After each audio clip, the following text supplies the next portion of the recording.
Peace and welcome to the culture here on the Black Star Network. I'm your host, Farajii Muhammad. Folks, happy Friday. Yes, look, we got a lot to talk about. Can we talk about the mugshot, folks? The mugshot scene around the world. Former President Donald Trump turned himself in yesterday and produced a mugshot that is one for the ages. I'm going to share with you what the president looked like and what his cohorts look like as well. And more importantly, what does that say about where we are politically in this country? We'll have that conversation. Also, the historic March on Washington, the core ideas are still resonating as we're celebrating 60 years of that great gathering. We'll talk a little bit about that. Later on, we could talk about how one Florida school apologizes to Black students and parents for having an assembly where they told Black students, if you don't get your test scores up, you might end up in prison or killed. Guess what? The students are in elementary school. So we'll talk a little bit about that and a whole lot more. Stay with us. It's all happening on today's edition of The Culture right here on the Black Star Network. Let's go.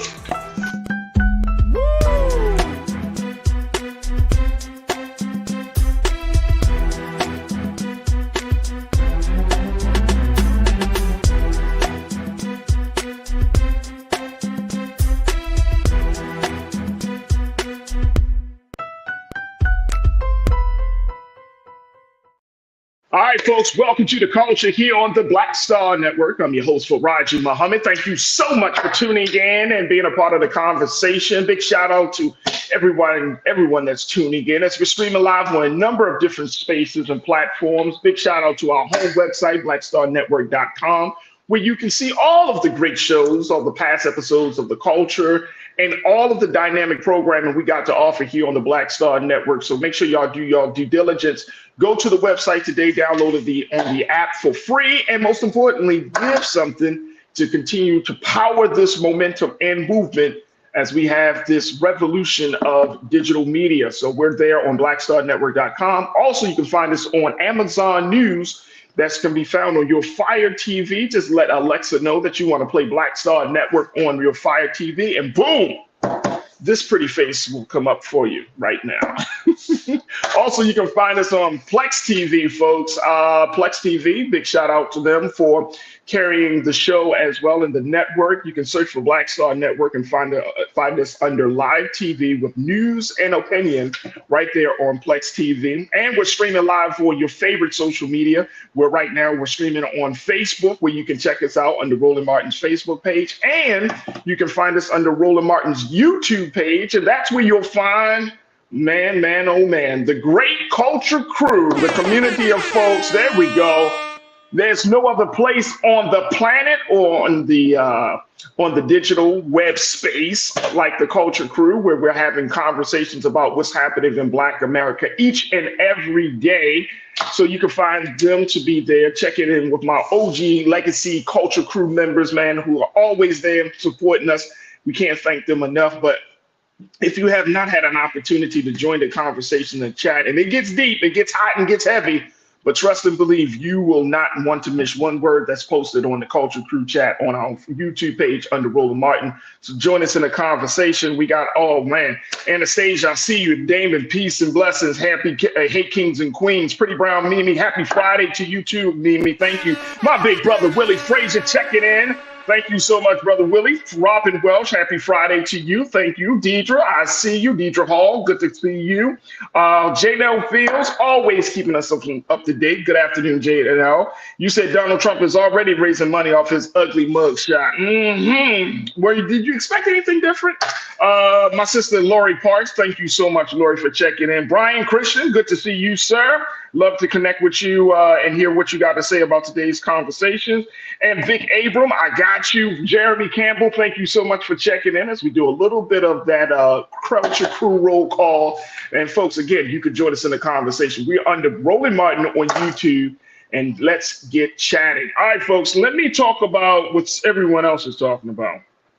Y'all been wanting to talk about this. Let's talk about the mugshot. But I can't do this unless I got my brother right there with me. Man, oh man, I'm always happy to have him joining us in the conversation. My brother, Sinedu Wakorafor, DEI specialist and also an activist and organizer and advocate.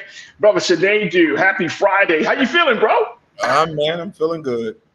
Oh man, are you feeling good? Or are you like feeling good? Good question. You know, My man Sinead checking in as always. All right, Sinead, let's talk about the first thing that everybody's talked about. I think it dropped. I'm seeing what time was it last night? I saw it. I can't even. I think I saw the mugshot around about 7:30, 8 o'clock here in LA. So you figure it was late. It was a little bit, a couple hours after he had surrendered in Atlanta, Georgia, and I'm just doing a little research and a little talk and just checking the web and see what it's everywhere. This mugshot. Let's show it. Let's show it one more time. Let's show it. There it is. Former President Donald Trump. First mugshot of him since he's been indicted on any count. So this is his fourth indictment, first mugshot, folks. Fulton County Sheriff's Department down in Georgia had a mugshot, which I think is on brand. This is a mugshot on brand. A lot of people thought it was funny. I mean, it's funny. It's got a little something to it, but this is on brand. This is what you would expect from Donald Trump, where he's wearing a suit. He's not wearing an orange suit, Sinead. He's wearing his signature navy blue suit, red tie, white shirt, and looking like he's trying to do another episode of The Apprentice. So this mugshot that is seen around the world. This wasn't the only mugshot, bro, Sinead. Man, oh man, have you seen his cohorts, brother? I have. That wasn't, see, I'm glad, look, this wasn't the mugshot that got me. This was Donald Trump. I seen Rudy Giuliani, the King, and let's pull Rudy up there. Let's put little Rudy up there. Rudy's mugshot looked pretty interesting. He looked, you could tell he's nervous, quote unquote, America's mayor. Mm-hmm. But what do you make of this as we looking at this? The conversation is not necessarily about the mugshot. It's just the simple fact that this man is actually running for president and he has a mugshot. Come on, Sinead, help me understand where we are with this thing, right? The man is running for president.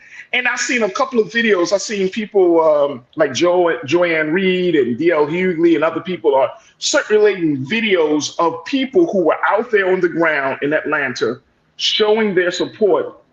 I saw a very disturbing video of a black man wearing the N-word for Trump across his shirt. He said, literally, it says NIGGAS. There was no, you know how some term of endearment in his spelling. It was NIGGAS for Trump. And it disturbed me. And he was like, I don't believe the president. He's my president. He didn't do anything wrong. I saw some other folks of the supporters of the president. An older white woman said, I still think of him as the president of the United States. Joe Biden is not my president. What is going on, Sinead? Well, a couple of things. First and foremost, I mean, I wasn't too enthused with the mugshot. I'm like, until I see him in handcuffs, I don't care. Because it's not real until it's in handcuffs. This is just, almost parading. I'm very proud of the prosecutors for getting this far. But, I mean, this whiteness protects white men. And that's why that man walked in and walked out. You or me, we don't get those options. We can have 20 minutes, bro. He was only there for 20 minutes. It's not even about money. We can have lawyers that went to the same college that his lawyers went to. But if you're not a white man, it's not happening for you. Okay, because OJ wasn't poor, but he was in jail. But this is my issue here. We have to also understand that there's a bigger message beyond just hatred that's going on here. Because I think looking at Donald Trump being, booked or whatever mugshot, it's not enthusing because white men getting away with what white men do is again, very American. And I thought of that when I watched the Republican debate and I saw the other contestants who were just spewing similar rhetoric. And I'm just like, there is no room to be surprised because this is on brand. The people who wrote the Constitution for this country own slaves. And I say that to say, like, whiteness has never, it's never sidewinded itself from the circus. These people are crazy and have been presenting themselves as crazy. My only issue is that this indictment is probably going to help him become the nominee, because he is, I mean, beating the next candidate in the Republican Party by almost 20-something points. It's not hurting him. But what does this mean? And I'll tell you what it means. Believe it or not, I think Americans are tired of politicians. Donald Trump is a liar. Donald Trump is a ne'er-do-well, a nincompoop, all these things. But he comes off to many of his followers unlike everybody else. And I think folks are sick of politicians politicking their lives. I think it has less to do with who's intelligent and who's going to actually make a change. Are you bold enough to say shit that is not just for TV? Are you bold enough to not be quote unquote controlled by interest groups or whatever? I think that, other than the ignorance, that is what people say when they are, leaning towards him. It's being tired of the old guard. I would agree. I would agree. I think there is what do they call this? I think they call this like a rebellious vote, a protest vote. That's the terminology that is used. When you pick a candidate that doesn't fit the quote unquote normal criteria of what a politician should be, a candidate that has some polarizing qualities about himself, a candidate that is controversial, it's called a protest vote. But I don't think that there are some people who's all in for Donald Trump. You and I know that. There's some people who really believe him. Yes. But there are going to be some other people who still support him because he's not like the establishment. He's not like the quote unquote Washington elite. He's not a part of that group. Even though he's still elite in the spaces that he's in, he's still the guy in certain spaces. So I think that your analysis is on point. And it speaks volumes, bro. This really speaks volumes about things. Let me just share this one. We got to take a quick pause. I think, who was this? Let me see. Lori, you said this is history. Lori Parks, you said this is history. No other president doesn't have a criminal mugshot except Trump. Question is, Lori, will it make a difference? You're right. You are absolutely right. This is historic. But at the end of the day, will it make a difference? The man got assigned an inmate number. He got his fingerprints done. He got this mugshot taken. Will it make a difference? Now, here's the other part about this, and then we got to take a break. This mugshot shenanigan went around the world. If he's chosen as a Republican nominee, how can you justify criminal activity or be the moral authority for the rest of the world when one of the top candidates is a criminal with a mugshot? How can you walk the earth as America with a big stick telling other people how to govern their people when you put a criminal as one of your top political candidates, presidential candidate? Right now, America is a laughing stock of the world. It's a laughing stock of the world. Because there's no justification. You can't, and the Republican Party, let's be more specific. The party is coming off like a joke. The party is seen as a joke. Because if this is your guy, and then what are you going to go say when you go to Europe? When you go to the islands, to Africa, what do you say when you go to all these different places around the world? America is a place of values. They be like, man, please. One of your top candidates is a criminal with a mugshot, and y'all still talking about putting him in office.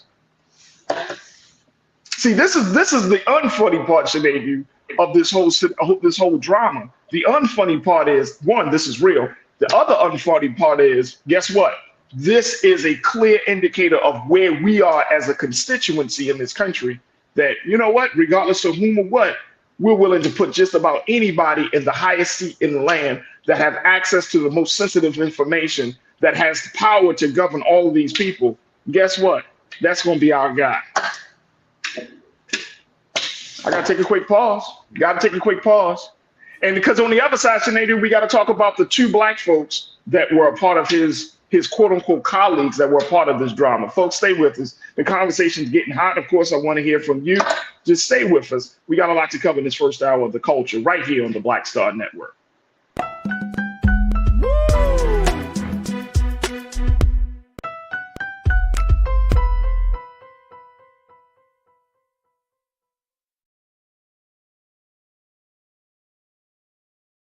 When you talk about blackness and what happens in black culture, we're about covering these things that matter to us, speaking to our issues and concerns. This is a genuine people-powered movement. There's a lot of stuff that we're not getting. You get it, and you spread the word. We wish to plead our own cause. Too long have others spoken for us. We cannot tell our own story if we can't pay for it. This is about covering us. Invest in black-owned media. Your dollars matter. We don't have to keep asking them to cover our stuff. So please support us in what we do, folks. We want to hit 2,000 people, $50 this month, raise $100,000. We're behind 100,000, so we want to hit that. Y'all money makes this possible. Check some money orders. Go to P.O. Box 57196, Washington, D.C. 20037-0196.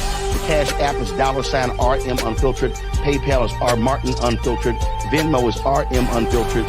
Zelle is Roland at RolandSMartin.com.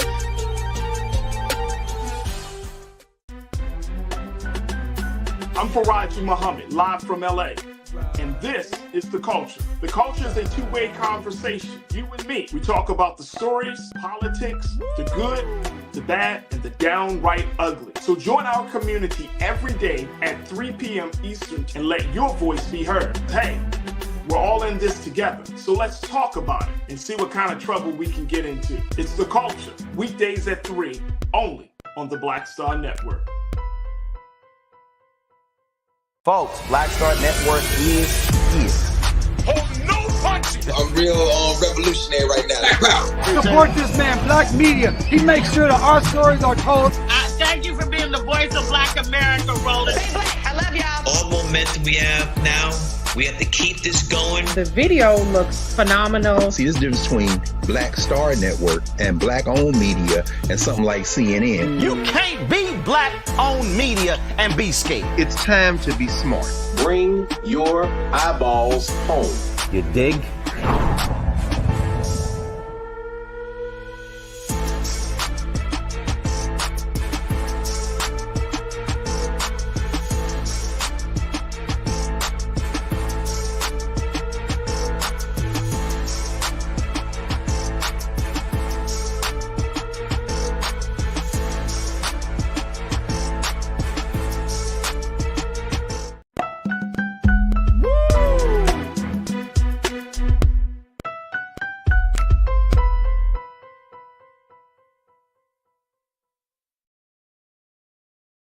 All right, folks, welcome back to The Culture here on the Black Star Network. I'm your host, Farajii Muhammad. Thank you so much for tuning in and being a part of the conversation.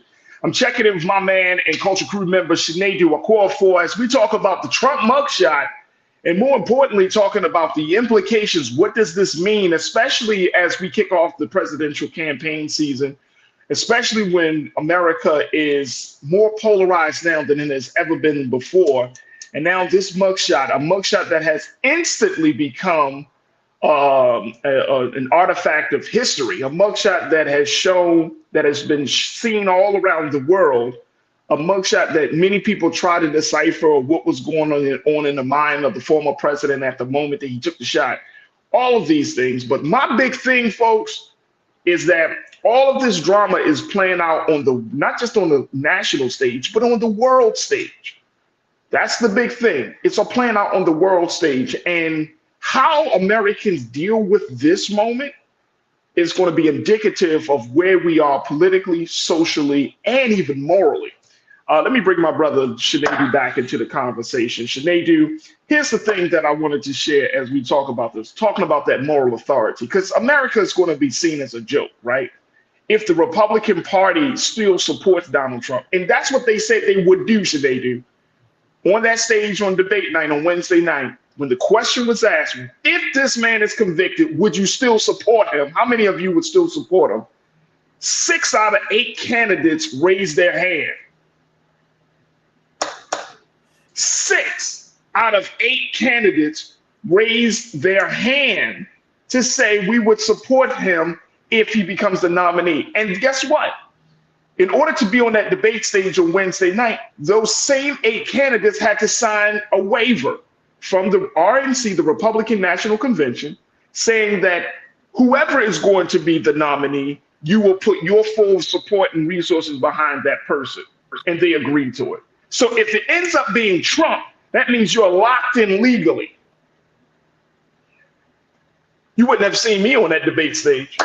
I'd be like, oh, bump it. I can't. I'm not signing that. Especially if a guy this is the guy that looks like he's going to be the candidate. 6 out of 8, Sinead. You're not going to like what I'm going to say next. I'm waiting, brother. I'm waiting, man. Say what you need to say. This is my thing. And I know we're talking about Trump, but I want to be very clear that I don't like this on either side when there is no room for dissension. Remember, in a classroom sometimes, there are 2 types of people who don't know the answer. Ones who are very loud and don't know, and ones who are very quiet, but yet still don't know. Trump is just a loud person. He's the one that you can see, you can put your finger on. But it is my experience, even as a Democrat, or someone who leans more Democratic, if you will, it's just funny to me to watch when there is dissension. There is lack thereof dissension when everybody has their ideal on a candidate. The reason why none of those 6 out of those 8 had to agree is because it's political suicide. The party is so trumped up that even if you have a better policy, if you were to say right now, look how Chris Christie did. Look how Chris Christie did. He was damn near booed when he spoke up against. And I think that's the real big issue here. Take it out of just Trump as a person. Yep. It's a cult-like following in politics that is very dangerous, where it drives a person. I ask myself sometimes, are these people really who they present themselves to be, or are they just moving in line with the politics? Because remember, they also need to get donors. You don't get donors, you don't end up on that stage. So some people up there have to say things that they don't even disagree with. They have to mollycoddle that man. And I think that in itself is the big issue in politics, where it's when you have a larger than life person, no one else has an opportunity, whether they're qualified or not. And again, back to my example of the loud person who doesn't know the answer and the quiet person. We saw this also with the Democratic Party and Hillary Clinton. Yeah. We saw that with Donna Brazile and what they did. It's like you could not have another choice. And I think that is what makes this country interesting. And I think people are starting to see it. The country of opportunity and the country of choice, it's not as many choices as we make ourselves think there are. It's like we're going to choose, and then you have a choice. And absolutely. Absolutely. Richard Collins, you checked in. You said it's a power shot. Richard said, Sinead, that it's a power shot, not a mug shot. Richard, you keep saying power shot. It's a power shot. It could be. It's still, you still got a sheriff's badge behind you, though. But it is what it is. You could call it a power shot. We can call it, he called it a mug shot. The former president said, it is what it is. I took a mug shot. That's what he said. It is what it is. So if we make it something more than what it is, then we deluding ourselves. Stride Iron Style. Thank you, Richard, for checking in. Stride Iron Style. You said, I totally agree with you, Farajii. What we do with this situation will indeed affect us for generations to come. Absolutely. Absolutely. Here's the thing. Here's very quickly. I read this piece from one of my favorite New York Times columnists by the name of David Brooks. He wrote this piece called "Why Are Americans So Awful to One Another" for The Atlantic. It's a fascinating piece. But one of the things he mentioned was that Americans over the past 40 to 50 years, we have lost our sense of morality. Now, David writes a lot about character, morality, culture, society, and everything. But he said we have lost a lot of morality. And even the term being moral has diminished, has slowly been diminishing from the American lexicon. So to the point where we don't even consider that to be a major quality in a person anymore. Two words actually talked about: morality and integrity. Two key words that should be a part of what we are in terms of this democracy, in terms of this country. They're not even really a part of the lexicon anymore. That's not a part of the talking anymore. Because now we're at this place where anything goes. Anything goes. Values, morals, integrity, these things. So when you was talking about picking leaders, these qualities don't come up. We're looking for leaders that appeal to us visually. We look for leaders that appeal to our personal politics. We don't necessarily look for leaders that are moral, that have whose values align with us. And I'm talking about in whole, not just individually, in whole. We don't say, well, how much integrity? We know that if you are a politician, you automatically lie, and therefore we try to pick the politician that lies the least versus the politician that doesn't lie as much or not at all, right? So when we're looking at these levels and this kind of like layers of things, how do we break out of that, bro? How do we get back to a place where we can talk about morality, where we can choose leadership for being good-hearted people and not because of their status or them being famous? Well, one might retort to that statement, when were we ever moral? It all depends who you ask. Because if we're talking about pre-70s and 60s, to a black person, that wasn't morality when we were fighting for civil rights. If you talk about the 80s, more of the Reagan days, that also wasn't immoral to black and Latinos who were living in the inner cities where crack and cocaine was running rampant, and then they were getting arrested for it. I think what I appreciate the most about Donald Trump, yes, you heard me right, appreciate, he is what America really is. He is that stain that we like to hide, that stain that Ronald Reagan got to hide and be lauded as a great man, that stain that many other Republicans and Democrats get to hide from, that maybe George Bush got to hide from. He is the obvious one. He's like, yeah, I am that. And I don't care how you feel about it. And it's good for us to see that, because that has been America. The difference between Donald Trump and maybe some people hundreds of years ago is that they were more quiet and clandestine, but they felt the same way, because as you can see, Donald Trump still affects the same people. The Constitution thumping the same people who said that you and I were 3/5 of a person. He's attracting those same people. So it doesn't matter that he is more street-like with his words than scholarly. The mindset is the same. I am better, you are not. I am to be empowered, you are not. So I look at it like that. This country doesn't know its morals, because anytime you see it doing something morally correct, they are doing it in complete concert with something morally incorrect, but they're hiding it, right? Yeah. Putting you in the outer banks so we don't see poverty while the inner city grows. We've seen that for decades. That's the morality we're questioning. I just think there is a realness now where people no longer want to hide who they are, and they're showing it. People are still choosing them. And there's and I know some people are saying that politics should not include God. Politics should not include the morality factor. But I mean, look, this is what I've learned, and I know we got to take a quick pause. But here's the thing I learned about people is that we can't talk about making good policy if it doesn't originate from a good idea or a good thought first. So you can't say, well, what about morality? That brings in a religious element. Okay, let's not put it in a religious context, but you should have a sense of right and wrong, good and evil. You see what I'm saying? Like, these things guide. If your thought process is not rooted in something, it's not rooted in morals, it's not rooted in values, right? If it's you want to be a degenerate, and you institutionalize that thinking into policy, then that's going to affect people.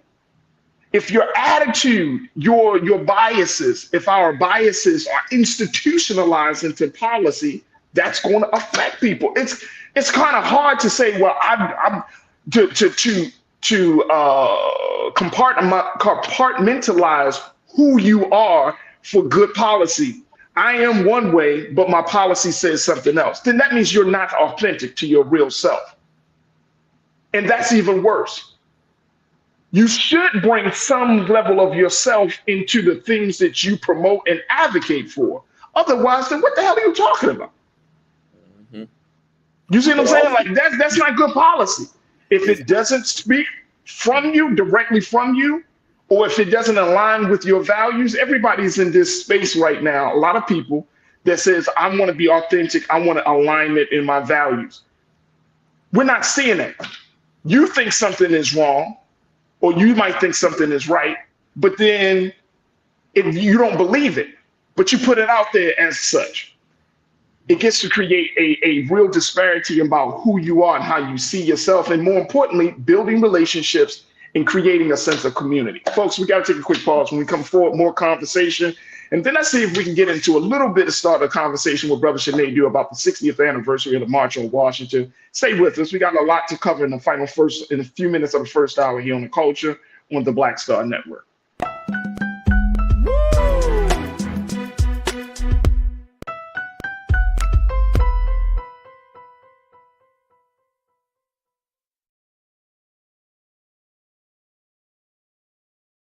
Folks, Black Star Network is here. Oh, no punches. I'm real revolutionary right now. Support this man, Black Media. He makes sure that our stories are told.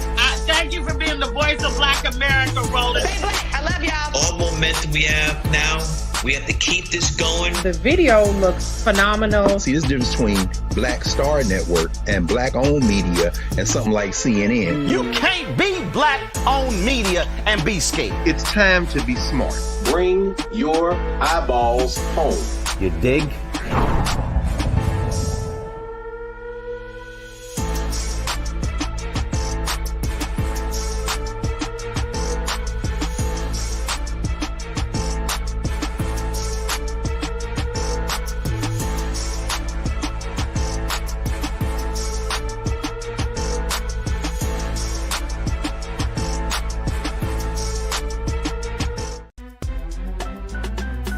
I'm Farajii Muhammad, live from LA.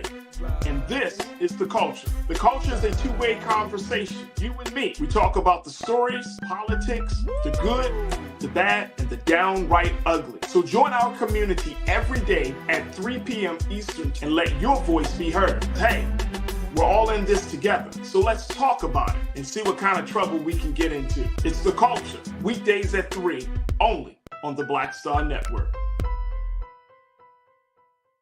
When you talk about blackness and what happens in black culture, we're about covering these things that matter to us, speaking to our issues and concerns. This is a genuine people-powered movement. There's a lot of stuff that we're not getting. You get it, and you spread the word. We wish to plead our own cause. Too long have others spoken for us. We cannot tell our own story if we can't pay for it. This is about covering us. Invest in black-owned media. Your dollars matter. We don't have to keep asking them to cover our stuff. So please support us in what we do, folks. We want to hit 2,000 people, $50 this month, raise $100,000. We're behind 100,000, so we want to hit that. Y'all money makes this possible. Check some money orders. Go to P.O. Box 57196, Washington, D.C. 20037-0196. The Cash App is $RM Unfiltered. PayPal is R Martin Unfiltered. Venmo is RM Unfiltered. Zelle is Roland at RolandSMartin.com.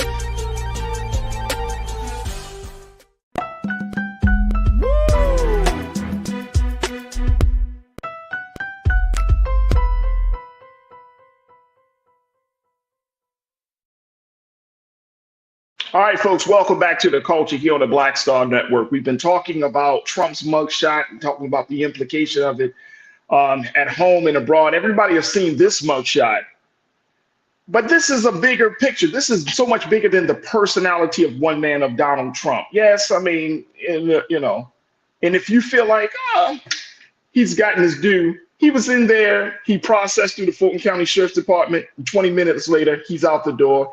He said his mugshot, it is what it is. And he's still moving on. And he's still moving on. And guess what?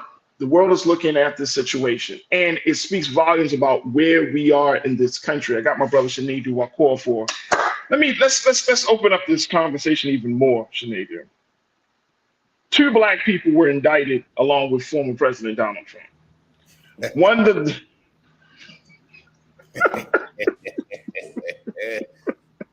Let's bring up Keenan. Let's show Harrison Floyd, the former leader of Black Voices for Trump. Look at this. This is Trevion Cutie. This is Trevion Cutie, and Trevion Cutie is the former publicist for Kanye West. She was booked today on a $75,000 bond. Her charge is 3 counts, 1 of violation of the Georgia RICO Act, 1 of influencing witnesses, 1 of conspiracy to commit solicitation of false statements. And this sister is smiling. If this was my mother, my sister, my auntie, the question I would ask Sinead is, what the hell are you smiling about? What are you smiling about, sis? You could go to jail for making a stupid ass decision. That's embarrassing for your family. What are you smiling about? Tiana, you checked in and said, I'm embarrassed that she is from Chicago. Lord Jesus.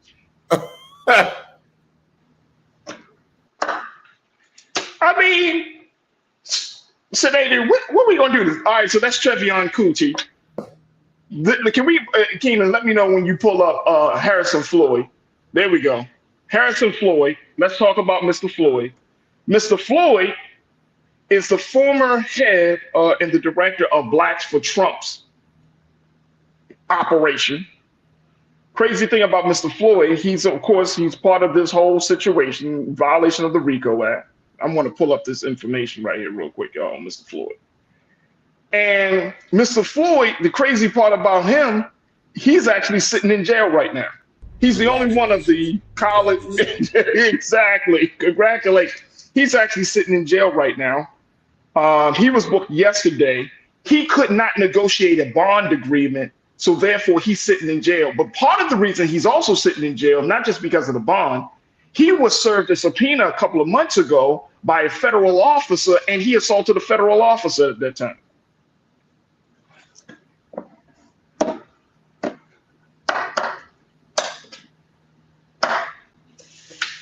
Talk to me, Sinead. Talk to me. He's sitting in jail right now, yo. And this is not to make fun of it. This is not to like, oh, this is funny, because guess what, man? This is embarrassing. This is embarrassing. You got the floor, brother. Well, I'll say this. I do not. His case is different, but I want to make a general statement as it pertains to African Americans who were with Trump or worked with Trump during the administration. I like to remind people of this. While that man was president, HBCUs still needed money. Inner city Black areas still needed money. We still, whether we can call him our president or not president, let me tell you one thing. That money, we still needed that money to make great decisions in our cities. So for those who are African American who did work and try to make the world a better place with a crazy man, you know, I tip my hat to you. It's not an easy job, but I understand. But for folks like him, now that was that. For folks like Brother Floyd and Sister who's smiling, what makes me laugh is that y'all are nowhere on the top 10 of the list of the people that Trump will save if he gets saved. You're not even on the top 25. But y'all, you ain't had no business. You ain't had no business working for this man in that capacity. Because ain't no Black person issue. It ain't no business. But when I heard that he was the only one in jail, I can't even repeat what I said, but I found it funny. I found it funny because it's like, it reminded me of and I use this a lot, that scene in Django Unchained, you know, Samuel L. Jackson's character was so enthralled with the fact that they had killed his master or they had shot the master that you're not even realizing that this house is about to burn down, that you are in this house, that your ass could get shot next. And I think many of us African Americans who were black people for Trump, they were so enthralled in the dystopian idea that they forgot that when it all falls down, shout out to the lady who we used to work for Kanye, when it all falls down, who gonna have your back? Hey man, ain't nobody gonna have your back, man. You can't come back, man. Nobody gonna have your back. Come on, Shanita. Come on. Ain't no super, and I'm gonna keep it real. Ain't no super PAC raising money for niggas get caught up with that man. I'm just gonna say it straight up like that, because that's Giuliani ain't worried, and the rest of them white men ain't worried. But that's the thing. This is almost like what happened to Omarosa. Y'all get so close that y'all believe and perceive that you get the privilege of these people, and that is never going to be the case. They will take your help. They will take your vote. They will take your assistance. And then when it all falls down, they will look the other way and bump their shoulders. Let Herman Cain be your example. I hear the mic dropping in the background, bitch, and they do. I hear the mic dropping. You talking, you saying something. Let me share with you what our crew is saying. Karen, my sister Karen Connor, you said the black people who aligned themselves with this mess ruined their lives and brought shame on their families and legacies. Our ancestors are rolling in their graves. Our ancestors ain't rolling in their graves, Karen, respectfully. They're not rolling in their graves because there's always been just a couple. There's always been a small few of us who think that closeness means purity, in the sense of you get caught up in another man's drama, another man's dirt. And especially a man like Trump, this is not even about skin colors as much as it is about character. It could be on a black man, but you get caught up in the madness of this man. And this is what happens. You get sullied. You get soiled. You get tainted. Mm-hmm. That's what happens. Mm-hmm. That's what happens. You see what I'm saying? And like, again, if I was her son, nephew, I'd be like, what the hell are you smiling for, man?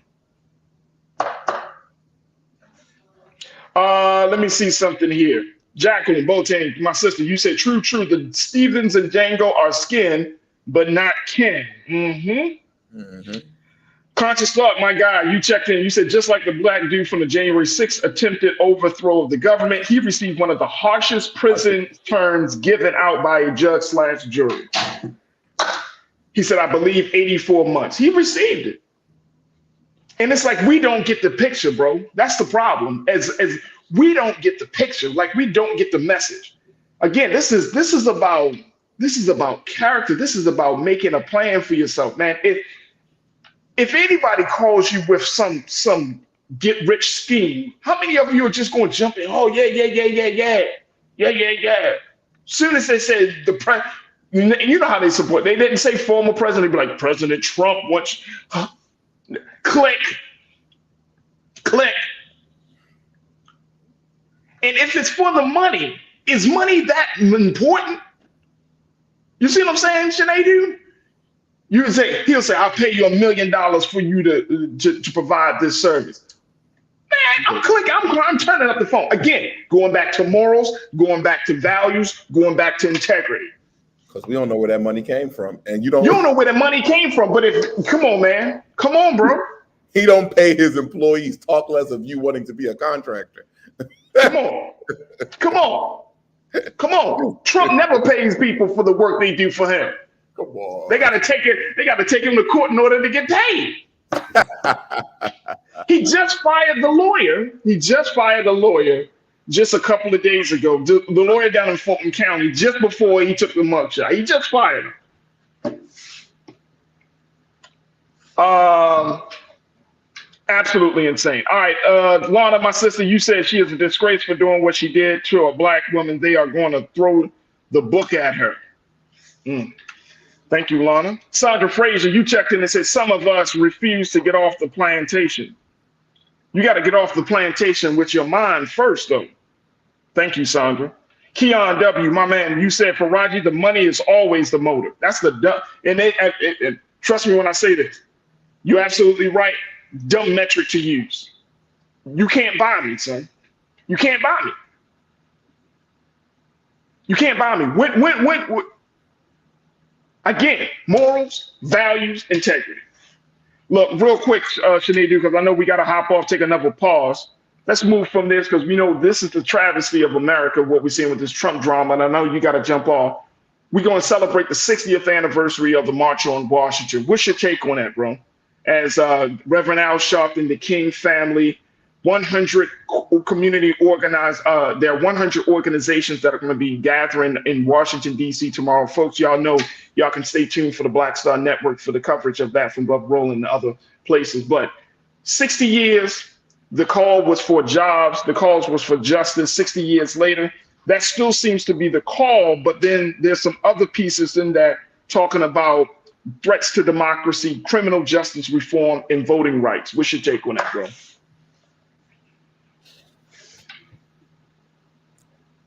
I get so tired of the song. Listen, the March on Washington is a very historic part of our lives, but we also need to be very careful with that word historic, because that word historic just tells you that there's a historical significance. That doesn't always transfer into relatability of what is happening now. I appreciate the movement of March and I appreciate the movement and togetherness, but I think in order for these marches to be more sustainable, I think a lot of these big names need to come back and get more localized. People in the communities. I'll say this, if there's one thing I can appreciate about the Nation of Islam, and I always use them as an example, is they're exactly where the people who need them are. It don't matter what they have in the bank. They're not trying to be a high rise in Northwest and be so far removed. They're exactly where the people need them to be. I love Al Sharpton, but I fear that as the years continue, it's like you're further and further from the people on the ground, yet sensationalizing the issues that plague them. And there's danger in that. So I appreciate this march to commemorate what was happening. But you know what I find interesting? What's that? When we do a march or something in regards to 9/11, it's never forget, but it's also never again. When they do a something to commemorate, the Holocaust and those who are lost, it's also with never again, strength in never again. We didn't even get the civil rights we marched for the first time. 60 years later, we didn't get it. We didn't get it. And people are like, yeah, but we got a piece of it. If I give you a piece of a burger, did you have the burger? Did you have a piece? So I'm very conflicted. I'm proud and honored to stand on those shoulders of greatness of 60 years ago. But 60 years later, I feel like we're just still in rotation. And I felt like we were closer then than we are now, because we are a lot of the sponsorship, a lot of everything that is pushing this, the origin of that money is not us. It is not us putting up money together and putting it into our church and getting in a church bus and coming down or saving up all year to come down. And it's these big corporations who are donating, Fight the Power, all that good stuff. And then you come and you feel really good about yourself. You feel really good until you get back on that damn bus and you go back into your communities and see ain't shit moving, ain't shit shaking. So that's how I feel. Until I can see stuff in my actual community being moved and people being focused on my community beyond days of celebration and reclamation of people like MLK, love MLK, it doesn't do anything for me, because what else is on? That's a mouthful. We're going to leave it right there. Brother Sinead Wakwafor, thank you so much, dear brother. I look forward to reconnecting with you next week, God willing. But You said a mouthful. On the other side, folks, we're going to decipher what Brother Sinead said about that. I'm going to get my sister Corinna Denise checking in a moment to get her thoughts on this. And let's continue the conversation on the other side. Folks, you're tuned into The Culture right here, only here, exclusively here on the Black Star Network. We'll be right back. Hatred on the streets, a horrific scene, a white nationalist rally that descended into deadly violence. White people are losing their damn minds. An angry pro-Trump mob storms the U.S. Capitol. We're about to see the rise of what I call white minority resistance. We have seen white folks in this country who simply cannot tolerate black folks voting. I think what we're seeing is the inevitable result of violent denial. This is part of American history. Every time that people of color have made progress, whether real or symbolic, there has been what Carol Anderson at Emory University calls white rage as a backlash. This is the rise of the Proud Boys and the Boogaloo Boys. America, there's going to be more of this. Here's all the Proud Boys, guys. This country is getting increasingly racist in its behaviors and its attitudes because of the fear of white people. The fear that they're taking our jobs, they're taking our resources, they're taking our women. This is white fear.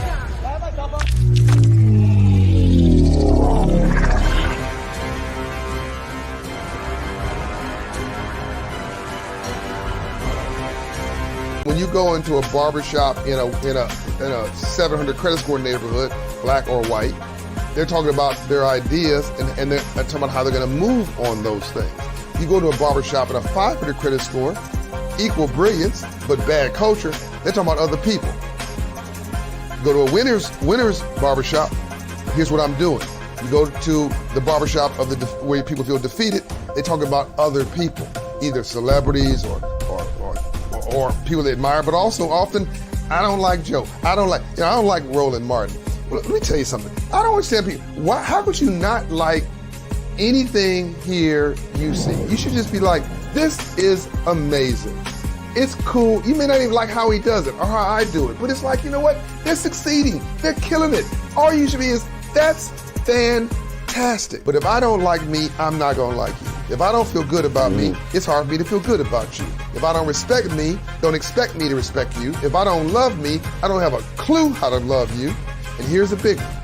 If I don't have a purpose in my life, I'm gonna make your life a living hell.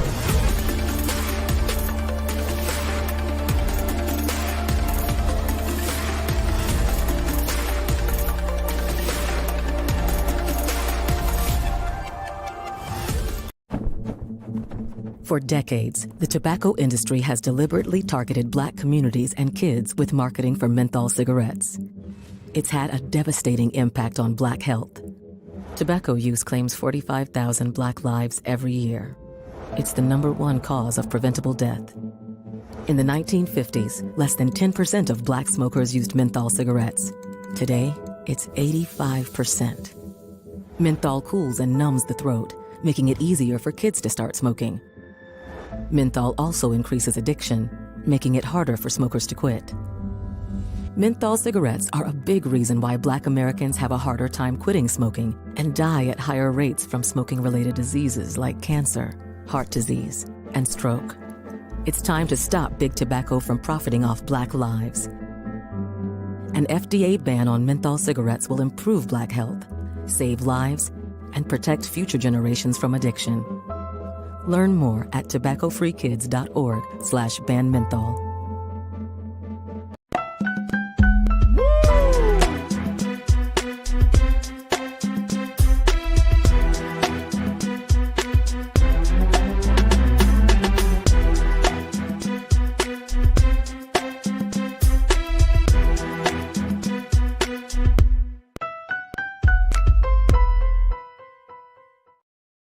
All right, folks, welcome back to The Culture here on the Black Star Network. I'm your host, Farajii Muhammad. Thank you so much for tuning in and being a part of the conversation. If you missed the first hour, we had a very good discussion about the Trump mugshot that was seen around the world, and more importantly, the implications of where we are right now politically in this country. So if you missed that first part, make sure you can be a part of Team Replay and check it out on blackstarnetwork.com. Also, we're streaming right now on Amazon News, on your Fire TV and Plex TV that where you can find Black Star Network. So we're streaming in those two places 24 hours a day, 7 days a week. And now, of course, we are streaming on Facebook, where you can join the conversation. And it is also on YouTube, our YouTube chat under Roland Martin, where the discussion is had. Come over to the YouTube chat and be a part of today's Culture Crew as we have these conversations. And again, we thank you for tuning in and, of course, for your generous support of the work that we're doing here. All right, folks, we want to continue the discussion that I briefly started in the first hour, which is to talk about the 60th anniversary of the Great March on Washington that it's going to be taking place this weekend, tomorrow in Washington, D.C. And I highly advise you guys, everyone, to tune into Black Star Network. You know that our headquarters is in Washington, D.C. We're right there on Black Lives Matter Plaza. So trust and believe, we will be there. Brother Roland will be providing that level of coverage, and there's so much that needs to be said and discussed and exposed. But this Great March on Washington, a march that has been called by the King family in partnership with Reverend Al Sharpton with the National Action Network, and 100 other organizations are convening in Washington, D.C. tomorrow to once again make the call for civil rights. But they're adding to that, not just talking about civil rights, jobs, and economic opportunities, but it will also address a range of issues, including threats to democracy, criminal justice reform, and voting rights. And so I want to share with you this latest piece coming from my sister, Donna Owens, and she wrote it for NBC News. And then I'm going to bring my sister, Corinna, and I would love to hear from you, crew, as we have this part of the conversation. But Sister Donna wrote in her piece for NBC, she said, decades later, an event to mark the 60th anniversary of the March on Washington is scheduled this Saturday with the theme, not a commemoration, a continuation. I love it. While the 1963 demonstration centered around civil rights, jobs, and economic opportunities, Saturday's event will also address a range of issues, including threats to democracy, criminal justice reform, and voting rights. Despite the significant progress we have made, we need to rededicate ourselves to the mission my dad gave his life for, said Martin Luther King III, the eldest son of the slain civil rights icon and the late Coretta Scott King. He said, we have to do better. This anniversary gives us the opportunity to not just commemorate his historic calling, but to continue his efforts to make life better for everyone. All right, let me just hear what you got to say as we're talking about commemorating the 60th anniversary. And Sister Donna pointed out in her piece how core values, core issues are still relevant for today, even 60 years later. Folks, I want to get your take on this and have this conversation about what your expectations are, not just for this march, because this is not just about a march. Let's go a little bit deeper. This is an event, right? But a march, a demonstration of this size, it's really about recommitting ourselves to the struggle. It's an opportunity for us to get ourselves back into the swing of things. Because sometimes, and this is currently what's happening in our culture, if we can get on one track and then we get distracted. We get distracted. And it's understandable because you have a lot of stuff. We got a lot of things coming at us. But these marches are important. And people always ask, well, what's the point of the march? What's the point of a demonstration? Why can't we just?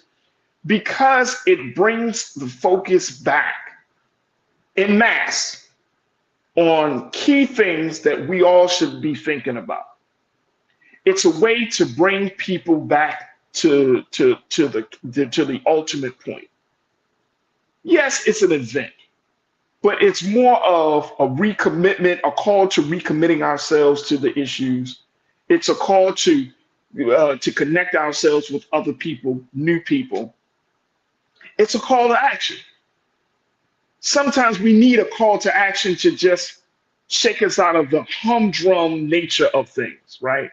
And so that's why I appreciate marches. I'm not going to downplay any march because sometimes it is at marches where people gain consciousness, their minds become open. I remember hearing from the Million Man March to the Million Youth March to the Justice for Else demonstration held from the Great March on Washington. When you hear those speakers, when you're around all of these people, you feel the energy, the vibrations. When you are in the space of opening your mind to new ideas, opening your mind to seeing yourself differently, especially for Black folks in this country, then it's not just about the march itself. It is about that experience of becoming more conscious.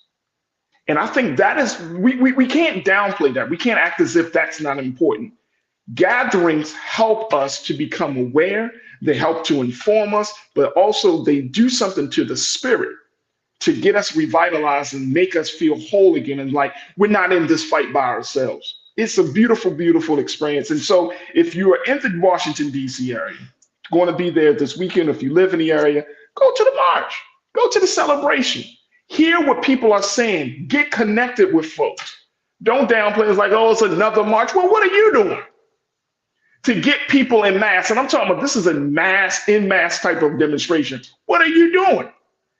Maybe if you go to the march, you will have an opportunity to get rid some of that pessimism and to become more optimistic that, you know what, I'm a part of a larger cause here. I'm a part of a larger chain here. More importantly, I'm a part of a movement.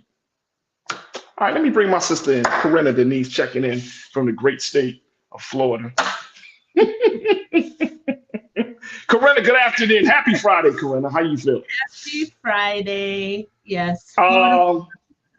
It's Florida Friday. I get it. All right, so look, let's talk a little bit about this. 60th anniversary of the March on Washington. We are here. And again, it's not just about jobs, justice, economic opportunities. It's something deeper. Black people in this country, and let me just say this, let me share this very quickly before I ask this question. King, let's put quote number 2 up on the screen from this piece, because this is very important. Dr. Martin Luther King III and his wife, Andrea Waters King, who heads the Drum Major Institute, a think tank based on the Elder King principles, they are organizing a march with Reverend Al Sharpton, president of the National Action Networks, and 100 other partners. They've enlisted, here's the thing, they've enlisted a broad coalition, Corinna, from civil rights organizations to groups representing Black, Latino, Asian American, Jewish, LGBTQ, women, labor, clergy, and other constituencies. The collective goal, forwarding the work necessary to elicit peace, justice, and equity. Dr. Al Sharpton said, we're still marching because civil rights are under erosion, and the rights of far too many Americans are under relentless attack. Hate crimes are rising, facts, and I presided over so many funerals after police killings. This is what Sharpton said. He said, there is a concerted effort to undermine our democracy. There are many working to peel away these rights and suppress our history. All right, Corinna. What's your take on this? 60th anniversary of the March on Washington. Is it necessary for us to go back to make these demands to the federal government, and more importantly, to Black America and to all of America? It's always necessary.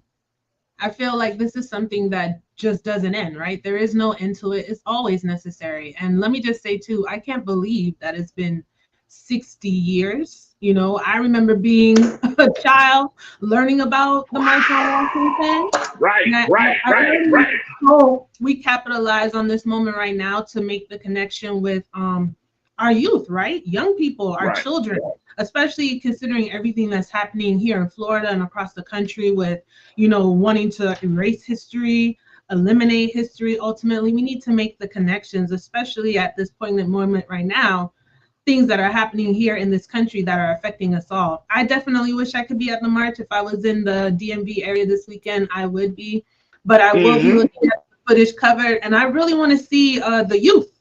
You know, how many families are actually going to be bringing out their young children or young people to this march. But I think it's very important what Martin Luther King III, Reverend Al, and everyone else involved are doing. I really like the fact that they're reaching out and collaborating and getting other organizations involved is going to broaden the coalition, especially with groups who are already involved in those organizations, bringing us all together. It's so important, especially because I think a lot of times we feel that we're on the front lines by ourselves, right? As Black people in the country. And it's going to take more than just Black folks to move us forward. So I'm really happy to see that they are doing this. But in addition to that, something that does concern me just a side note, and when I listen to media, oftentimes you hear the threats to our democracy, threatening democracy. And I just wonder how often when other people hear democracy, do they understand what that means and what it means to them in their lives? You know what I mean? I think we need to clearly define what democracy is and not take for granted that everyone knows what that is and how it affects them. You know, and I think we need to be very clear and concise and sometimes rudimentary for people, right? Make it digestible so that they understand, oh my goodness, this does affect me. This is going to impact my life in some significant way. So, you know, I hope there's some follow-up, like, okay, how do we keep the momentum going? Because I felt Sinead on that last segment, Farajii, when he was like, man, you feel so good, you know, when you're there and the moment, and all the good energy, which is so true. But then you go back home and you're like, damn, okay, what do I do now? And I'm pushing, but this still isn't happening. So how do we keep up the momentum and the significance of this weekend? But yeah, 60 years, we definitely need to connect and reflect back and keep going forward and just keep building up our coalition. How's this going to affect us, especially for 2024, you know? And guess what? This is, you know, if you work in the activism organizing space, you know, sometimes going to marches refills the cup. It refills the spirit. That's what I've experienced, right? Personally, that I've gone to these demonstrations. I remember 10 years ago going to the 50th anniversary of the March on Washington in DC, 10 years ago. And when I went there, the energy, the hope that you feel, like if you've never experienced going to these mass demonstrations, folks, I'm telling you, it's a very, very different experience because you start to feel different. You start to even think, Corinna, I remember going to those marches, and I think I went to a lot of these big marches, especially for Black America, and being there and just feeling like hopeful again. Because you're connected to like-minded people that care, people that want to see our people win. You know what I'm saying? And that's the beauty of that, right? You need an energy booster. You need to be when you're depleted, right? You're exhausting all your resources and you just feel like you're hitting a roadblock. You need to be around that sense of community. You know, when we're feeling down, we got to build up, right? And pull from each other. Yeah, I think that's really important. We have to be. That's important. And let me tell you, this is a perfect opportunity to bring young people. Yes. Perfect opportunity. You know what I'm saying? Like to bring your teenagers. Again, folks, if you're in the area, go. If you bring your teenagers, if you bring your preteens and you bring them in, and they start to experience, even when I went to the reparations, we had the Black Lives Matter 10-year anniversary here in LA. Then we had the reparations piece in LA. Bring it, and I'm seeing small children trust and believe. You're dropping the seed in your children when you bring them into a space where they can hear about the liberation of Black people. They can hear about their history. They can see and touch and feel other folks, not just Black folks, but just other people that want to see this country and go into a better space. It makes a world of difference. But if we start to act like, oh, who's putting on the march? What they're talking about? Oh, they're going to have this person or that person, this group there, that group there. Let me tell y'all something. Based on where we are right now, we need all the help and support we can get. Oh my God, this country needs empowered citizens. Yeah. Come on, man. Please. I'm not, look. Hey, look, Corinne, I'm not in that space of crapping on somebody for an effort. Right. Because how can you? How can you? And I know people like, oh man, it's soft and blah, blah, blah. What are you doing? I believe Corey Bush said, we bang until the end. We bang until, look, let me tell you something. This is where I am right now. This is where I am. If a Black leader, Black family, if people outside of the Black community who are doing things in the best interest of Black people in this country are putting on demonstrations, I'm supporting it. That's what it comes down to for me at this point. I'm not asking, because guess what? Truth can come from any person's mouth, and empowerment can happen any time or day. So if we start to get into the selective form of not participating, not doing things, not wanting to focus of the goal. We lose focus of the goal. Facts. All right, I got to take a quick pause. When we come back, we're going to talk a little bit more about this. The 60th anniversary of the Great March on Washington is happening this weekend. Folks, let's think beyond just the demonstration of the march as an event, but let's talk a little bit about these issues. Let's talk about the ongoing continuation of a movement. Share your thoughts, post your comments on our YouTube page under Roland Martin right now. We'd love to hear what you got to say, and stay tuned. We got a lot more to cover here on the second hour of The Culture here on the Black Star Network.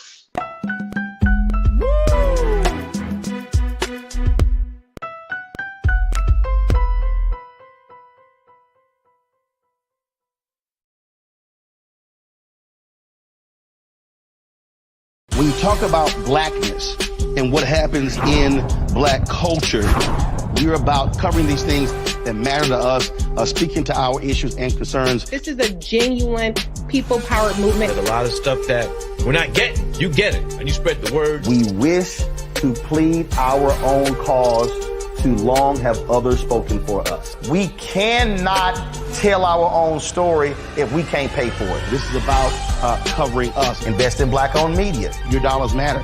We don't have to keep asking them to cover our stuff. So please support us in what we do, folks. We want to hit 2,000 people, $50 this month, raise $100,000. We're behind 100,000, so we want to hit that. Y'all money makes this possible. Checks and money orders go to P.O. Box 57196, Washington, D.C. 20037-0196. The Cash App is $RM Unfiltered. PayPal is R Martin Unfiltered. Venmo is RM Unfiltered. Zelle is Roland at RolandSMartin.com.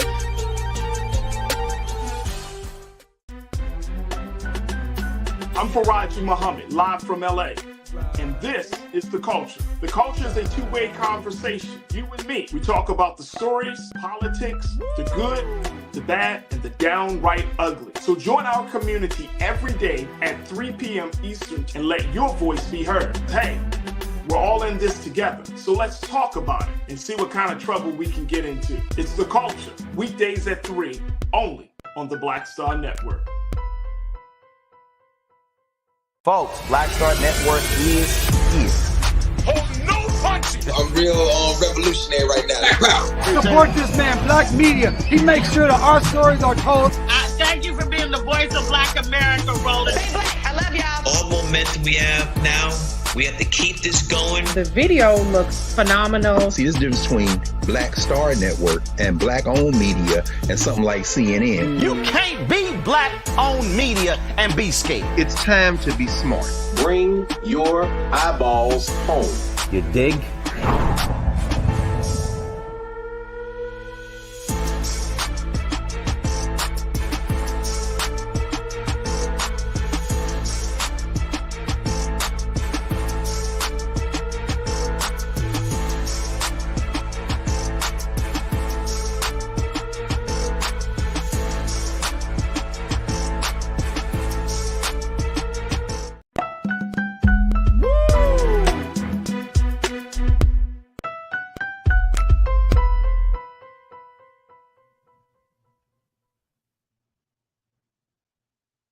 All right, folks, welcome back to The Culture here on the Black Star Network. We have been talking about the upcoming Great March on Washington 60th anniversary that will be taking place tomorrow in the nation's capital. This is the Great March on Washington that has been gathered by the King family, the National Action Network under Reverend Al Sharpton, and many other organizations that represent not just Black folks in this country, but also LGBTQ members, Jewish community, the white community, the Native American community.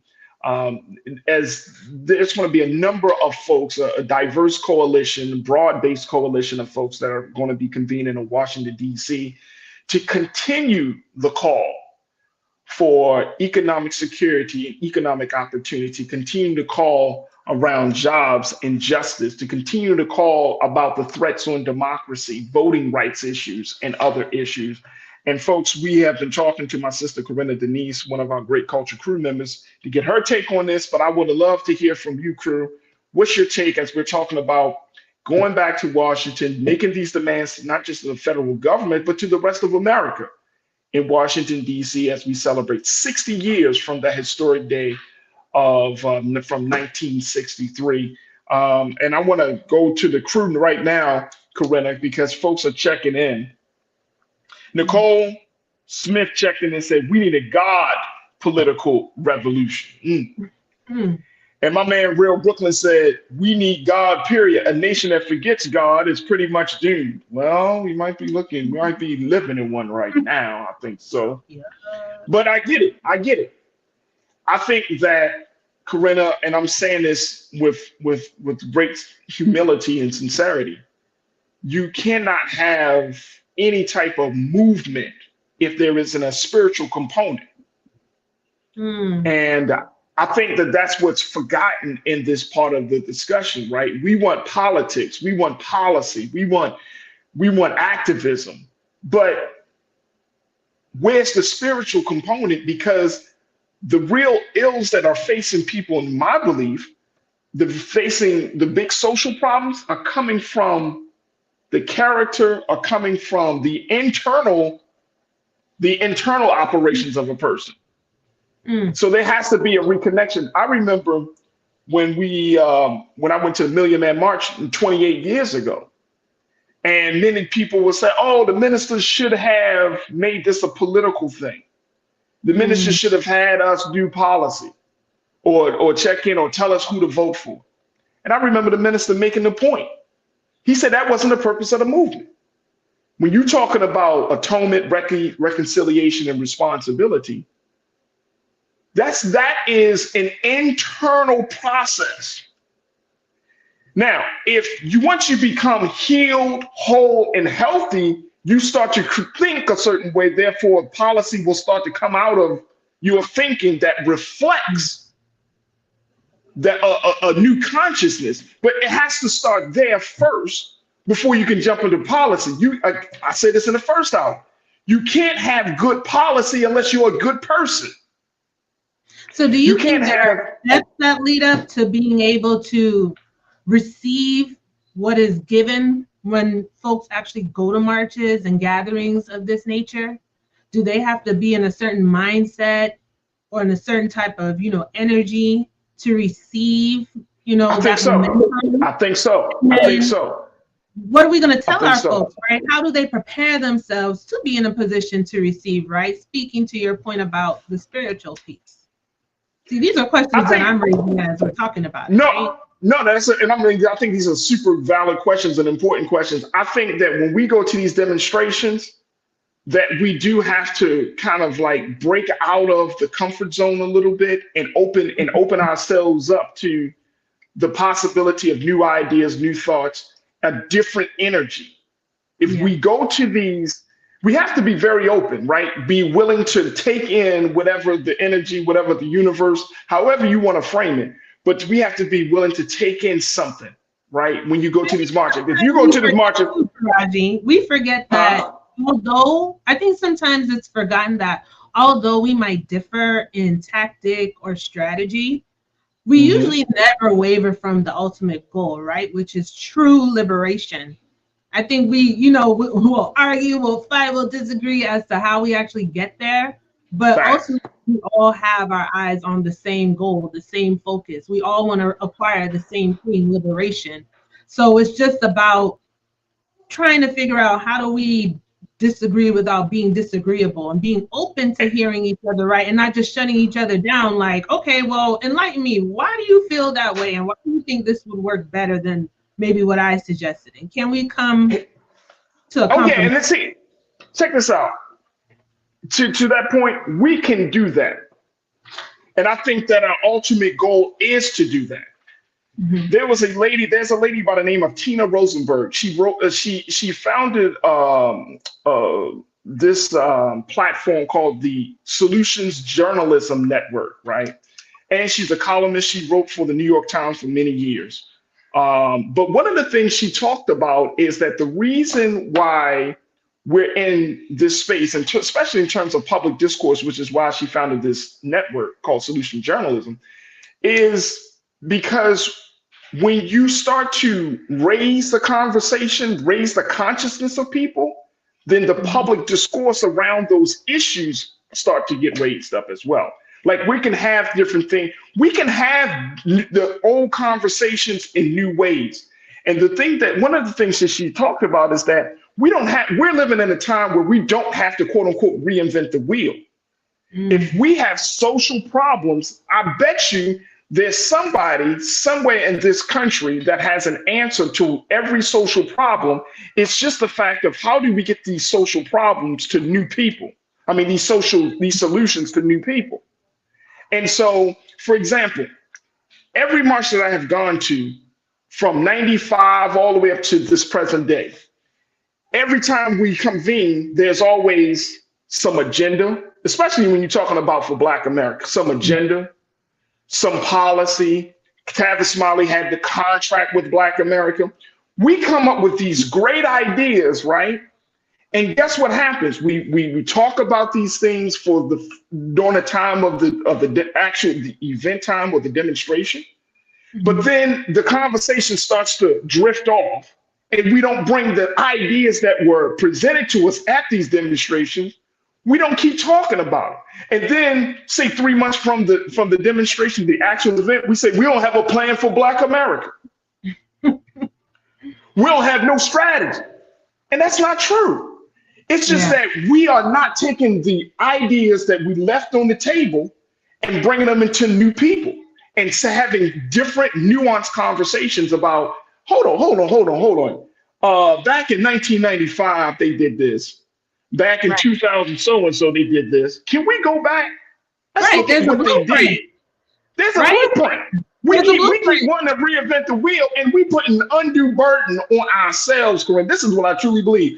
Undue burden on ourselves in trying to think of something so new, so brand new, so innovative, so out of the box, when Black folks already thought of this stuff. Because guess what? We're still addressing the same issue from 60 years ago. But have we had a chance? Due to us not knowing our history, not studying our history, not reading, not consulting with the elders. I think those are a lot of the factors that play into why we are more motivated or more likely to just go and reinvent the wheel, right? Instead of doing our research to see, well, did this happen before? For example, a lot of times we talk about adding a third party. Like, what third party? There have been so many parties, right? There's some third parties per se in existence right now. And I'm not saying that there shouldn't be an additional party, but what I'm saying is sometimes it's spoken as if it's never happened. And that's here's the thing. No, and I agree with you. Like, if we have a conversation about a third party, yes, you got the Libertarian Party, the Green Party, all of these parties. But look at the history of 1972 of what we saw in Gary, Indiana, when that was the first major demonstration. 10,000 Black people convened in a high school gym in 1972 to convene and at least discuss the possibility of creating a third Black political party that included Al Sharpton, Jesse Jackson, Kwame Ture, and a number of other intelligent Black people who came up with a plan of action, who had conversations. These were conversations that we had 50 years ago. Yes. But somewhere along the line, we got distracted and we have to now revisit those conversations, right? But we have to do the work. Distractions too. A lot of intentional distractions. And that's the point. That's the point. So when we come together like these big demonstrations, I think we got to be open. I think there are some nuances. Of course, we're in a new space, but at the end of the day, if they come up with a plan of action for Black America from now until up to the presidential election, let's really consider the ideas, right? If they say, okay, so this organization has this part of the agenda, this organization has this part of the agenda. Let's not get back into the culture, into the habit of taking in new information, processing it, and then not doing anything with it. Right. Because we actually do have the answers to our problems if we just listen to each other. And if we study our history a little bit, we don't have to go back 100 years. We can go back 25, 30, 40 years, and we can start to just glean from all of that has been done up to this moment. So to your original point, as we take our next pause, we got to be open. We got to be open. Let me just share this very quickly. Gregory, you said the plan is to vote consistently, period. It will not all come to us in one vote. Anyone who thinks this needs a class in civics, that's fine. That's fine.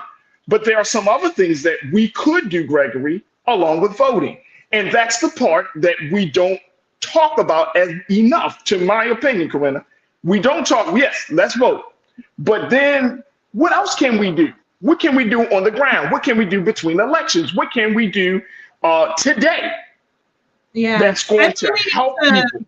We need to start communicating and putting out like a visual map of sorts as like what this process looks like. Yeah, it starts with voting. What happens after we vote? How do we hold them accountable? How do you contact your legislatures? What does it look like to organize a march or to participate in a march? How do we get involved in our organizations, right? Yeah, how do we stay consistent and not fall off, right? How are you keeping abreast of what's going on? So I think it's just those constant check-ins. And I think to your point, yes, we don't talk about the in-between enough to keep the momentum going so that people understand this is why we're doing this now. This was part one, now we're in phase two. And until we actually break it down, I think a lot of times we take for granted that people just know what to do next. And that's not always the case. You have some people who just vote and don't follow up. But then, you know, come on. And like, you know, we have to constantly know what's going on. And yes, you know, I'm a big advocate for voting, definitely. But to your point, yeah, like what are we doing in the meantime, right? And how do we stay on them? Like I put you in this position and I'm expecting you to deliver, and I'm going to push you to your maximum capacity to make sure it gets done. And look, movement requires consistency. Yep. Movement requires every day doing a little something to get us closer to the goal. That's movement work. That's movement work. Some of us, and this is why I say we got to go to the march, because when you go to the march and you hear the history, when you go to the market and you talk to people and hear their stories, let's look at reparations. I talked to people who's been working on that situation, Corinna, for 30 plus years.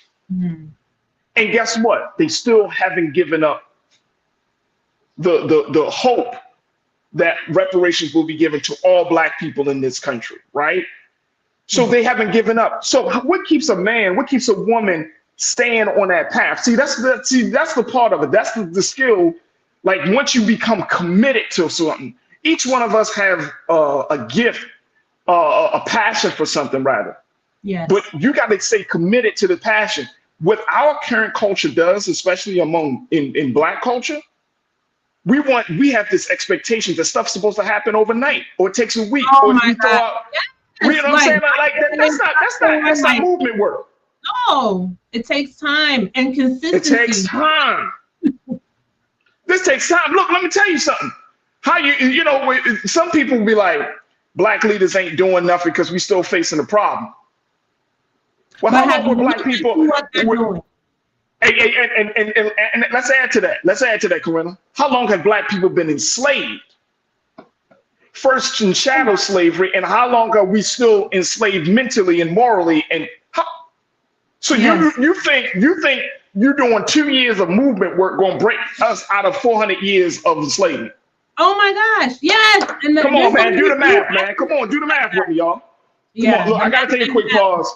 If the math ain't math, and folks, we gotta take a quick pause. Stay with us. More conversation with Corinna, Denise, and you here on the Culture on the Black Star Network.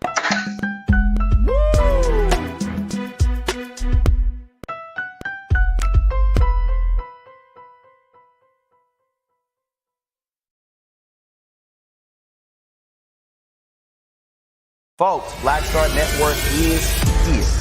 Oh, no punches! I'm real revolutionary right now. Support this man, Black media. He makes sure that our stories are told. Thank you for being the voice of Black America, Roland. Stay Black. I love y'all. All momentum we have now, we have to keep this going. The video looks phenomenal. See, there's a difference between Black Star Network and Black-owned media and something like CNN. You can't be Black-owned media and be scared. It's time to be smart. Bring your eyeballs home. You dig?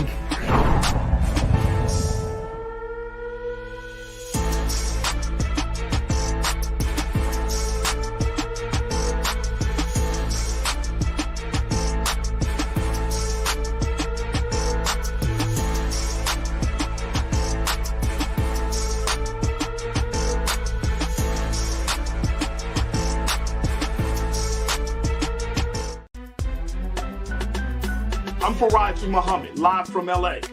And this is The Culture. The Culture is a two-way conversation. You and me. We talk about the stories, politics, the good, the bad, and the downright ugly. So join our community every day at 3 p.m. Eastern and let your voice be heard. Hey, we're all in this together. So let's talk about it and see what kind of trouble we can get into. It's The Culture, weekdays at 3, only on the Black Star Network. When you talk about blackness and what happens in black culture, we're about covering these things that matter to us, speaking to our issues and concerns. This is a genuine people-powered movement. There's a lot of stuff that we're not getting. You get it, and you spread the word. We wish to plead our own cause. Too long have others spoken for us. We cannot tell our own story if we can't pay for it. This is about covering us. Invest in black-owned media. Your dollars matter. We don't have to keep asking them to cover our stuff. So please support us in what we do, folks. We want to hit 2,000 people, $50 this month, raise $100,000. We're behind 100,000, so we want to hit that. Y'all money makes this possible. Checks and money orders go to P.O. Box 57196, Washington, D.C. 20037-0196.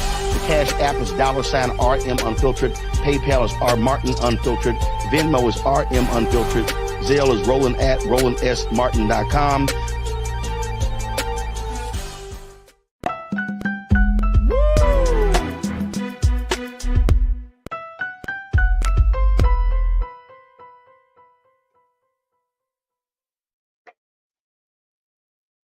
All right, folks, welcome back to The Culture here on the Black Star Network. We've been talking about the 60th anniversary of the the 60th anniversary of the March on Washington. I got movements all in my head, folks, as we talk about this and checking in with my sister, Corinna Denise, and talking about just, the importance and the necessity of going back to Washington, setting our demands, and most importantly, getting us back into a mindset, into a frame of thinking where we are going to re-energize ourselves to get back into doing the movement work. Folks, post your comments on our YouTube page under Roland Martin to be a part of the conversation. And let me bring my sister Corinna back into this. Corinna, because this is necessary work. This is not easy. It takes time. That was the final point that we left off with. It takes time. But it requires us to be in a different thinking. And I love the question that you asked earlier about, like, do we need to be open? Yes, we need to be open to this stuff, right?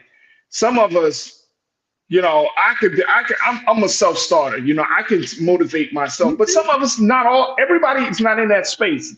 Some of us need to be around people. We need to hear something. We need to see something. And that's okay. That's okay. I've committed myself to this process. You've committed yourself to this process. But for somebody who's new, this takes some time. If you're talking to a 19-year-old or 20-year-old who's just starting to get some level of consciousness, then you got to invite them into something.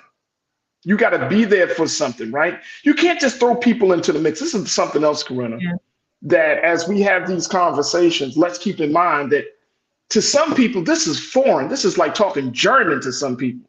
The idea that you got to quote unquote fight for your rights. Like, just think about that. If you tell it to a child, they'd be like, well, if you're born, why do you have to fight for something that you already are born with? But guess what? This is America. Things and that we have to you define America, right? For those young people. What does that mean? Because everyone's not privy to all the things that you and I are privy to, right? Or even our audience. Like I think a lot of times I really believe in just talking with folks, it's not that a lot of people don't care. Some people really are in their bubble, in their world, going through, and they are disconnected. Like folks are disconnected for a plethora of reasons, not just because they don't care, but sometimes folks just don't know. So for those of us who know, we have to be effective in communicating them, extending the invitation to invite them into these spaces so that they can have that open mindset to absorb and to take in, right? Because a lot of things too are acquired by experience, by seeing and being. I'll relate it this way, right? Like, I think most of you know I just came back from Egypt, studying ancient Kemet, and I tell you something, Farajii, it's one thing to read about these things, learn about these things, hear about it, but to see the pyramids of Giza, to walk through those temples and to see us, all that melanin on the wall, is something entirely apart. The feeling that I just describe. So I just want to relate it in the sense of, it's one thing when you're hearing and reading and learning, but to actually be in those spaces in that moment, it does something to you, and it helps you connect all the other pieces of the puzzle that you've already had exposure to kind of have that motivation to push you to want to get more involved, to push you to want to read more, to push you to want to, you know, connect with folks who are like-minded, so that to see what innovative ideas and strategies can you come up with to keep this thing going. So I think it's just a constant work in process, right? Even for those of us who are involved, who are politically astute, who do read, who do keep in tune with the news, you know, we're constantly learning too, because we fall off. Like, you know what? When I was in Kemet, I was like, I'm not watching no news. I don't want to hear about it. You know, I remember even having a conversation with my mom, and she started telling me, I was like, you know what? I will check in when I get back. Sometimes you need to be disconnected so that you can refuel. That's it. That's it. Over again, right? So I hope that's something that we just keep in mind, those who are already involved. How can we get other folks involved? You know, we have to be inviting, because if we do this, you know, it's a fail. They're not going to be interested. Your defenses are already up and you've already lost them. So we have to be mindful of that, right? To bring more folks in, to want to be open to receive and to understand our history and who we are as a people and why we have to keep fighting. And I'm glad that you bring this point up, Corinna, because it speaks volumes about your personal growth.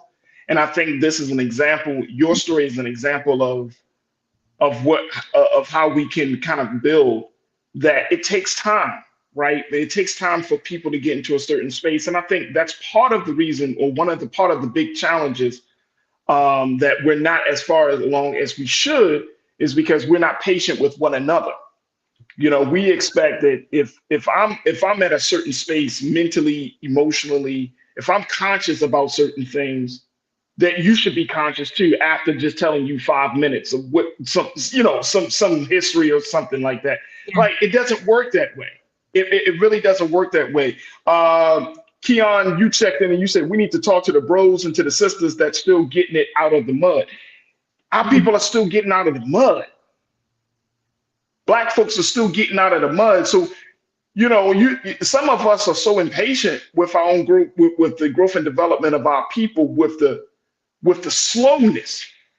Yeah. Imagine doing this work. If Dr. King wasn't assassinated, he would still be doing this work today. Oh, yes, absolutely. You see what I'm saying? Like, we got leaders who are still 60, 70 years into this work of liberation, of struggle, of freedom, justice, and equality, of having different conversations. 60 and 70 years. Whole people, regular people's lives are dedicated. There's some Black leaders that have dedicated more time than some people have actually lived. Mm-hmm. Y'all think on that very quickly.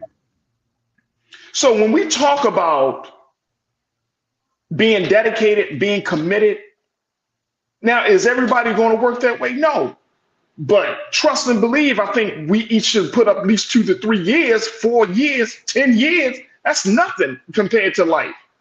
And I think about it this way too, because I'm a very logical thinker. Something as important as this, Farajii, would I want someone who's just like, you know what, I'm gonna put in 1 year, and that's it. And let me just tell you, let me tell you, if the 1 year, Corinna, if the 1 year is an intentional 1 year, I ain't talking about half-ass 1 year. I'm talking about intentional. You involved, you got things moving. There's no way in the world you can get involved in movement building, liberation work for a year and not get the bug, as they say, and want to continue it. Because why? Your mind is shifted now. Your consciousness has been elevated to the point where you're like, you know what? It forces you to be a certain type of person. Here in our culture, and as we do this very quickly, once you are open to, once you expose yourself to some level of conscious knowledge, some conscious thinking, your mind never goes back to the same place. And if you try to go back to the same to the same old thinking before you became conscious, guess what happens? You suffer consequences because you are willfully trying to go back to becoming ignorant. Yep. Right? So we know that. So here's the other thing. Then once you become conscious, you got a responsibility. Oh, yeah. You have a duty to use what you know to benefit not just yourself, not just your immediate family, but to those who don't know. That's our responsibility. Right. So some of us don't want to do the movement stuff. We don't want to do the demonstration stuff because guess what? We don't want that responsibility. But you know what? But we want to complain, but we don't want that responsibility. Yeah. There's a role for everyone to play, though. Whether you're on the front lines, the sidelines, behind the scenes, you know, all things have to work together to make the thing work.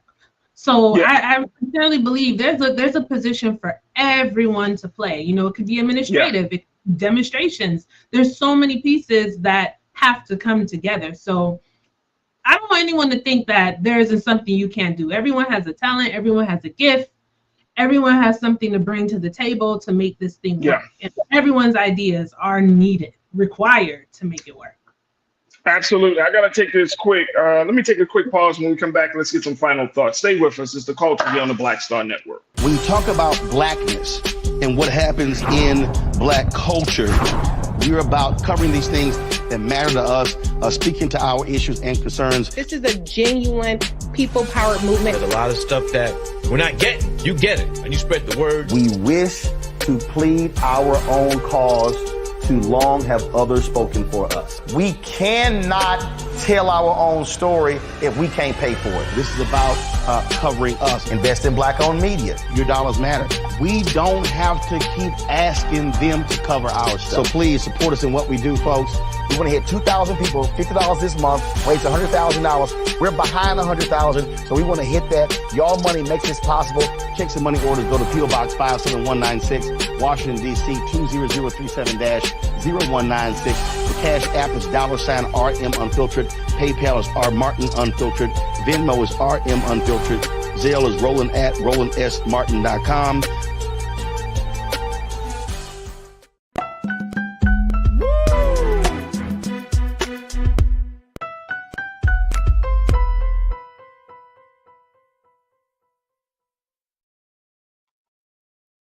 All right, folks, welcome back to the show. Let's get some final remarks from my sister, Corinna Denise, very quickly as we talk about this. Corinna, we didn't get a chance to talk about what was going on in that Florida school that decided to apologize after. We need a break. We need a break. I can't take it. There's always something happening down here. You know, you want to just Florida Fridays. I don't know. Like what? Yeah, I don't understand why they did that to the children. We're not going to talk about it right now. We may get to it. We may get to it next week. But I think that the conversation that we had about the March on Washington, it speaks volumes about where we, you know, it's a necessary and important discussion, right? This stuff is happening. I'm happy to hear and see this level of demonstration. And I get some people might say they're tired of movements, they tired of marches and things like that. That's all well and good. You can get tired of the event, but don't get tired of the spirit of the event. And that's my thing. Don't get tired of us coming together, trying to figure some stuff out in mass. We can get tired of, okay, you might say, but I would say that we all need to get regenerated. We all need to get revived. That's why you go out to these things, to get that energy back into it, right? We said it at the beginning, and I'm gonna say it again. Sometimes, right? Like I said, like, you know, we get overwhelmed. You keep going. You need a chance to just de-escalate and take a break, and then you can go back to it, right? Stronger, more powerful than before, right? You need to refuel yourself. But yeah, I think to your point, Farajii, a great point. Like, don't lose sight of the spirit of it, right? The purpose of it, right? It might change how we're approaching things, whether it's a march, whether it's just like, I don't know, a sit-in, something, whatever it is that we feel we want to do, but we can't lose sight of the purpose. Like, why are we doing this? Why is it necessary? And guess what? If you're not involved, if you're not participating, then that's very easy. We do have to recognize that we do have a culture of distraction. So you can have all the best intentions that you want, but you have to be intentional. You have to do something to make that intention real, and that has to be done. There has to be some action. It can't just be, I'm with y'all in the spirit, unless there's some extenuating circumstances. Right. But there has to be some action, because that's what's going to concretize your love. Because this is all coming from a space of love too, right? Like, we're doing this, as they say, the old saying, a labor of love. This is out of a labor of love. You know, we shouldn't have to fight for our humanity. We shouldn't have to fight for our civil rights, because those things have already been given. Those are considered to be inalienable rights. They have already been given to us by our Creator. But because we are in America in 2023, this is what we need to do.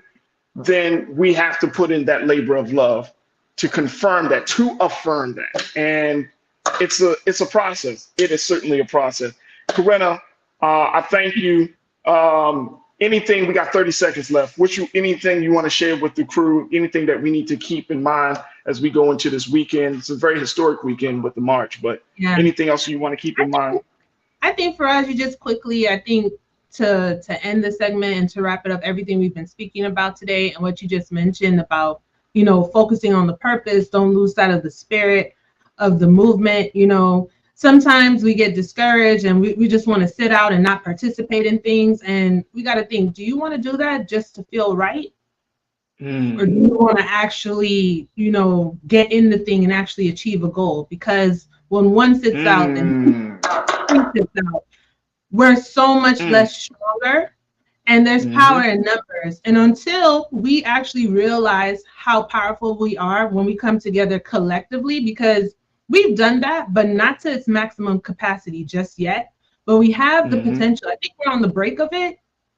Then we actually have a little vision, right, of that clear insight, liberation, what we've been fighting for. Or maybe one day, maybe not in our lifetime, it is in the history books. After hundreds of years, we finally attained the goal. But we can't lose sight of it, and we can't let discouragements and disappointments keep us from pushing forward. Absolutely. I love it. I'm not going to say nothing else to it, because I love the way you put it together. And so I thank you, Corinna Denise, for being so good for the culture and bringing your insight and everything. So thank you so much. God willing, we'll be reconnecting with you next week. But I hope you have a wonderful weekend, Corinna. Thank you. You too, Farajii. Thanks for having me. Peace, crew. Absolutely. All right, peace now. All right, folks, that's going to do it for us. I appreciate each and every one of you. I appreciate my production team, King Keenan, Shannon, Joel, Chris, Maddie, and who I think I got everybody. Shannon, Joel, Chris, Maddie, and King Keenan. Yeah, I got everybody. Also, folks, I thank you, each one of you, for joining us. Even if we didn't get you a chance to get to your comment, I thank you for being a part of the chat on our YouTube chat under Roland Martin and being one of our great crew members for the day. Make sure you do your due diligence and support us here at Black Star Network. Go to our website today at blackstarnetwork.com and download the app for free. Follow us on social media, and please give. If you have something to give something. It could be the smallest amount, it could be the largest amount, but your support, your investment makes all the difference in the world. So make sure you give to us here on Black Star at blackstarnetwork.com. Make sure you follow me on social media. You can find me at The Real Farajii on Instagram, and I'm at Farajii on Twitter, and at Farajii Muhammad on Facebook. But I love to continue to build the community, and I thank you for your support of the work that we're doing here. Stay tuned. Up next, 6 p.m. Eastern Standard Time, Roland Martin Unfiltered. As always, never be afraid to challenge what's wrong. Stand for what's right while being yourself in the process. God willing, we will return on Monday. Make sure you check out the live streams of everything that we're doing. Again, I'm sure there's going to be some special coverage of the March in Washington 60th anniversary. So tune into that. You will find no other great, more relevant news about that march other than here on the Black Star Network. But thank you so much for your support. And God willing, we'll talk to you soon, and have a great weekend. Peace.